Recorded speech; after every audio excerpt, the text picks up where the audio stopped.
na po. Tulungan po natin.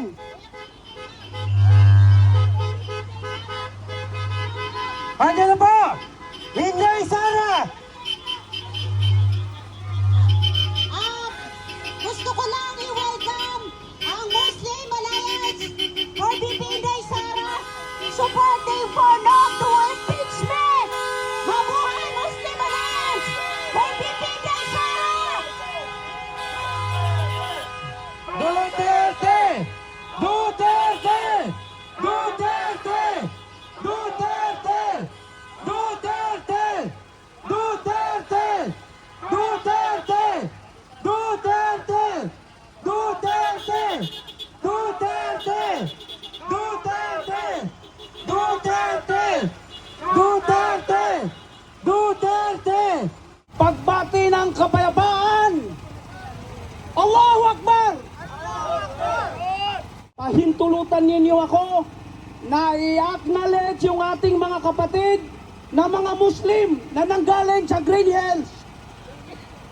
Palakpakan po natin sila. Sila yung Muslim Alliance for Sara Duterte sa pangunguna ni former Mayor Akhtar Marmar at kanilang spokesperson na si Engineer Nasib Malawani. Alam po natin ang Muslim Alliance for Sara Duterte na pinapaluman ng Muslim Traders Association in Green Hills at Muslim Business Club ng Green Hills. Naririyan yung pinakamalalaming, pinakamalalaking, pinakamayayaman mga Muslim na negosyante sa ating bansa. Nakita natin kanina yung kanilang contingent, napakarami.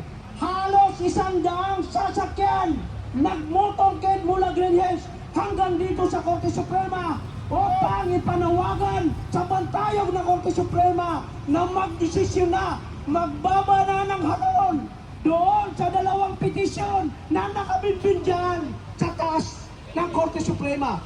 Ano itong dalawang petisyon? O narito yung habeas corpus para kay former President Rodrigo Duterte. Pangalawa, yung petition nila Atty. Torian Udal laban doon sa nangyayaring proceeding dyan sa Kongreso. Alam natin, ang nangyayari dyan sa Kongreso ay matatawag ng isang fishing expedition. Ito ay grave abuse of discretion ng Committee on Justice ng House of Representatives. Malinaw sa ating isipan, malinaw sa ating paningin na ang testigo nilang si Ramil Madriaga ay pinaka-number 1 na sinungaling. Saan ka makakakita ng nakakulong, kidnapper, convicted na ginawa pang testigo dyan sa House of Representatives? At masasabi ko, ni isa sa kanyang mga sinabi, walang tumugma, kaya lalong bumababa yung kredibilidad ng House of Representatives dahil sa pangyayaring yan. Ang katunayan, sinasabi nila na hindi na kailangan pabalikin si Ramil Madriaga dahil bistado na siya sa kanyang mga kasinungalingan. Tawagin ko ang spokesperson ng Muslim Alliance for Sara Duterte sa katauhan ni Dato Engineer Nasib Malawani. Takbir! Alakbar! Takbir! Takbir! Assalamualaikum warahmatullahi ta'ala wabarakatuh. Magandang umaga po sa inyong mga kababayan namin ng mga non-Muslim. Gusto kong pasalamatan ang iba't ibang Duterte supporter. Alam naman natin, yung mga supporter ng Duterte po ay hindi nabibili ng pera ito. Alam natin kahit mabilag tayo sa araw, hindi natin talagang para lang may parating natin yung mga hinaing natin kung ano ang tama yung mga decision ng Supreme Court at saka sa Congress. Isang adala lang po ang pagtungo namin dito, pagpunta namin dito sa Supreme Court. Una po, para ipanawagan yung habeas corpus ng mahal nating presidente, si Tatay Digong, na kung saan bukas na po April 22 sa isang araw ay hearing sa ICC. Dapat po yung Supreme Court maglabas sila ng desisyon nila. Pangalawa po, yung pangalawang Pangulo natin. Alam naman natin na aping-api na siya. Alam na mga kapulisan, mga kasundaluhan, na masyadong inaapi yung Vice President natin. Kami po sa Muslim Alliance, 10 na kami mga kasamahan. Yung mga leader namin, hindi po kami papayag na lapastanganan ang karapatan ng mahal nating Vice President na si Sara Duterte Carpio. Alam naman natin na talagang yung pinaglalaban nila ay para lang sa kabutihan ng bayan natin. Yung pinaglalaban ng Duterte, walang iba kung hindi makikinabang ang bayan nating mahal na Pilipinas.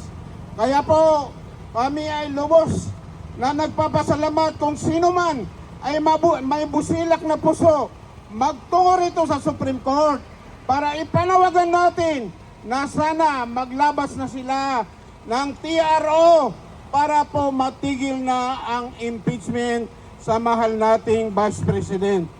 Muli po, maraming salamat sa inyong lahat ng grupo ng mga kamusliman, yung One Bangsa, Muslim Alliance, yung ibang grupo ng mga Muslim at yung mga ibang grupo din na suportado po kay Duterte. Tulad ng Duterte Riders, kanina ko pang nakikita na nabibilag sila sa araw.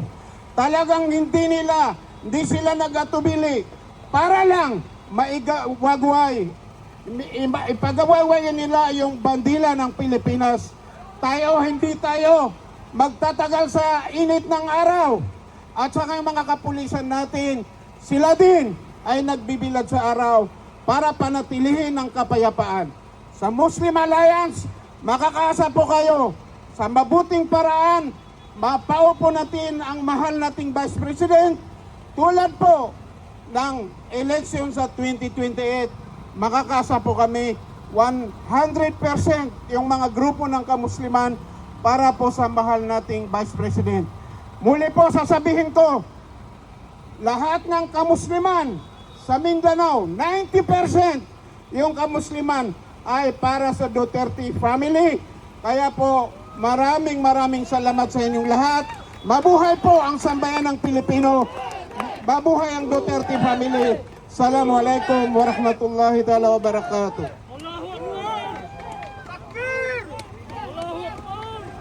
Salamat kasama.